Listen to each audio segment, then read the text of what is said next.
আসসালামু আলাইকুম।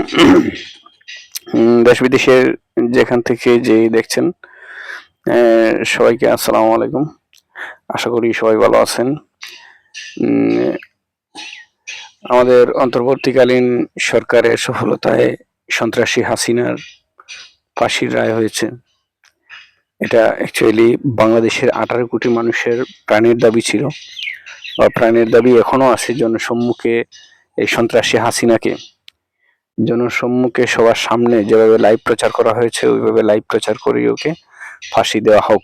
এটা 18 কোটি মানুষের প্রাণের দাবি। তো দীর্ঘ 17 বছর সন্ত্রাসী কার্যকলাপের কারণে, ওর কুকর্মের কারণে ওর ফাঁসি হয়েছে।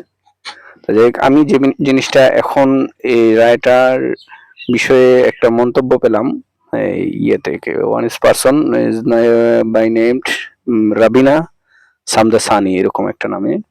উনি জাতিসংঘের মানবাধিকার কমিশনের হাই কমিশনার। তো আমি এই লোকটার একটা মন্তব্য পেলাম। মন্তব্যটা উনি এরকম করছে যে রায়টা উনি মৃত্যুদণ্ড হওয়ায় মানে অসন্তোষ প্রকাশ করেছেন অ্যাকচুয়ালি। তো ওনার এই একটা মানে মানবাধিকার কমিশন হয়ে অমানবিক একটা অসন্তোষ প্রকাশের কারণে আমি ওনার এই মন্তব্যের উপরে তীব্র নিন্দা জানাচ্ছি, তীব্র প্রতিবাদ জানাচ্ছি। অ্যাকচুয়ালি উনি সন্ত্রাসী রাষ্ট্র ভারতের সাথে হাত মিলিয়ে, ভারতের সাথে সুর মিলিয়ে কথা বলছেন। এটা আসলেই মানে খুবই লজ্জাজনক। জাতিসংঘের মতো একটা জায়গায় এবং মানবাধিকার কমিশনের হাই কমিশনার ওই জায়গায় সন্ত্রাসী বসে গেছে।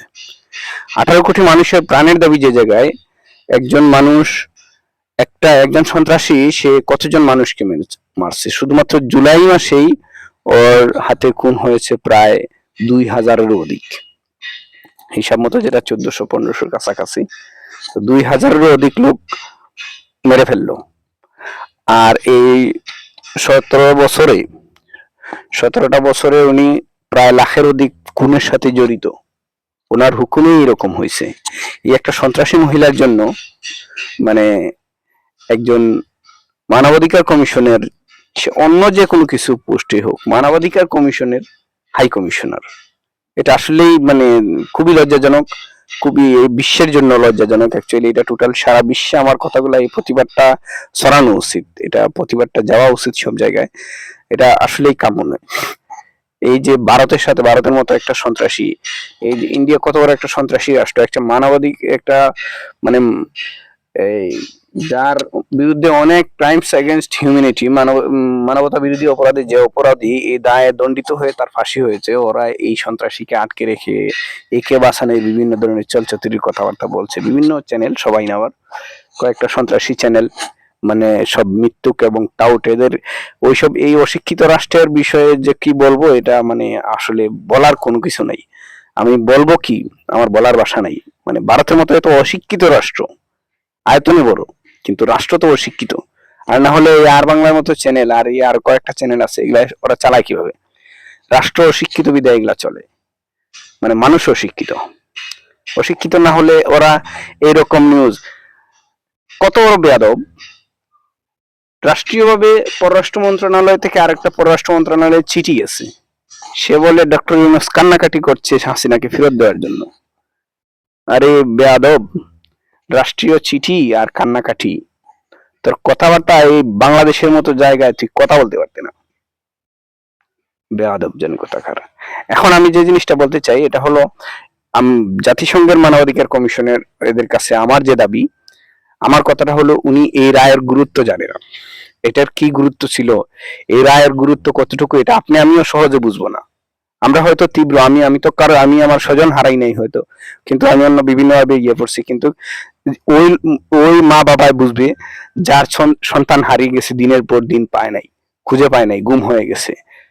আর যে ছেলেটা ওই একটা কুটুরির মাঝে, সামান্য একটা ছোট একটা কুটুরিতে ভরে ওকে মানে দিনের পর দিন অন্ধকারে রাখা হয়েছে, রাতে মশায় কামড়াইছে, ঘুমাইতে পারে নাই, ঠিক মতো খাবার দেয় নাই, এক কথা বলার মতো দিনের পর কখন দিন গেছে কখন রাত গেছে এটা কখনো টের পাওয়া যায় নাই।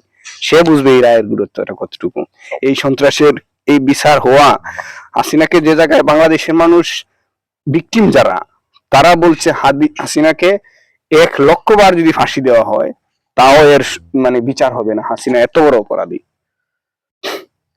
এই সন্ত্রাসী হাসিনার জন্য এদের দরদ মানবাধিকার উতলে পড়েছে। আর এত সব এই যে 17-18 বছর ওরা গিয়ে করছিল। আমার কথা হলো এইসব মানে জাতিসংঘ বলেন আর এই মানবাধিকার কমিশন বলেন, তলে তলে ওরা নিজেরাও সন্ত্রাস। ওরা মানে ক্ষমতার দালালি করে এই সন্ত্রাসী কার্যকলাপ করে। ব্যান করে দেওয়া উচিত এইসব এই বাজে সংগঠন গুলাকে, অথবা এইসব সন্ত্রাসী গুলাকে আইন আওতায় আগে নেওয়া উচিত। ওদের কারণে এইসব বৃষ্টি। বাংলাদেশে এত বছর বাংলাদেশ কি এই ইয়েতে থাকা লাগে? বাংলাদেশ 17 বছর এই সন্ত্রাসী হাসিনার ভিকটিম হয়ে থাকা লাগে? এই মানে সন্ত্রাসীরা ওই ভালো ভালো জায়গায় সেটেল হয়ে বসে আছে। এজন্য বাংলাদেশ আজকে এই যে এত 17-18 বছর ধরে এই সন্ত্রাসী হাসিনার ভিকটিম হয়ে রয়েছে। তো আমি এইসবের তীব্র নিন্দা এবং প্রতিবাদ জানাচ্ছি।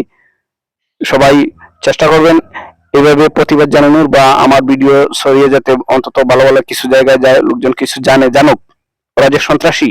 আমি বললাম আমার কি হয় হবে, কিন্তু আমি আমার জায়গা থেকে বললাম ওরা সন্ত্রাস করেছে।